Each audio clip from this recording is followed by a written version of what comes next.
Ever wondered how a small machine can turn finely ground beans into that rich, bold shot of espresso in just seconds? Today on Knowledge Hub, we're diving deep into how coffee machines create one of the most complex and flavorful drinks in the world. It all starts with the beans, but what really makes espresso special is the precision engineering inside the machine. First, coffee beans are ground into a very fine powder, almost like sand. This increases the surface area, allowing water to extract maximum flavor in a short time. The grind size is critical. Too coarse and water flows too quickly.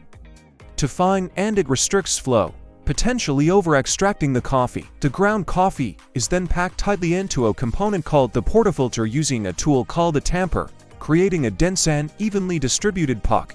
This step is critical because uneven tamping can cause channeling, where water finds weak spots and rushes through certain paths. This results in inconsistent flavor, with some parts under-extracted and others over-extracted. Professional baristas often focus heavily on distribution techniques to ensure the coffee bed is perfectly level before tamping. Now, here's where the real magic begins. Inside the espresso machine, water is heated to around 90 to 96 degrees Celsius, just below boiling using either a boiler system or a thermoblock. Advanced machines use dual boilers, allowing precise temperature control without fluctuations, often monitored by PID controllers in real time. At the same time, a high-pressure pump, usually generating about 9 bars of pressure, forces this hot water through the coffee puck.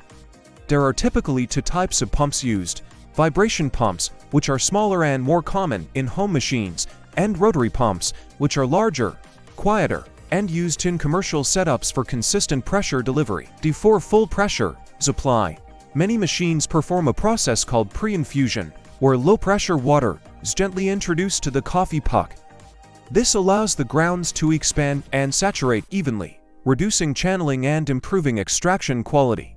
As pressure ramps up, hot water dissolves acids for brightness, sugars for sweetness, and bitter compounds that provide depth. Oils are emulsified and carbon dioxide is released, creating the thick, golden crema layer on top, filled with aromatic compounds and oils, and it plays a huge role in both the texture and aroma of the drink. The entire extraction process typically takes around 25 to 30 seconds, but during this time, multiple phases occur. The initial drops are often darker and more concentrated, followed by a steady flow that becomes lighter in color as extraction progresses.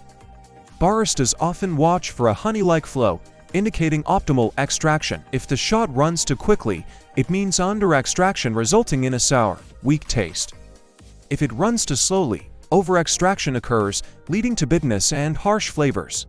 Even small differences can significantly affect the final taste. Advanced espresso machines go even further by allowing pressure profiling, where the pressure can be adjusted throughout the extraction process. This enables fine-tuning of flavor by controlling how different compounds are extracted over time. Some machines also use flow control systems to regulate how fast water moves through the coffee puck, adding another layer of precision. So the next time you take a sip of espresso, remember, it's not just coffee, it's a carefully controlled chemical and physical process where pressure, temperature, grind size, and time all work together to extract flavor at a microscopic level. If you have enjoyed this deep dive into everyday technology, don't forget to subscribe to Knowledge Hub for more tech insights, and as always, stay curious.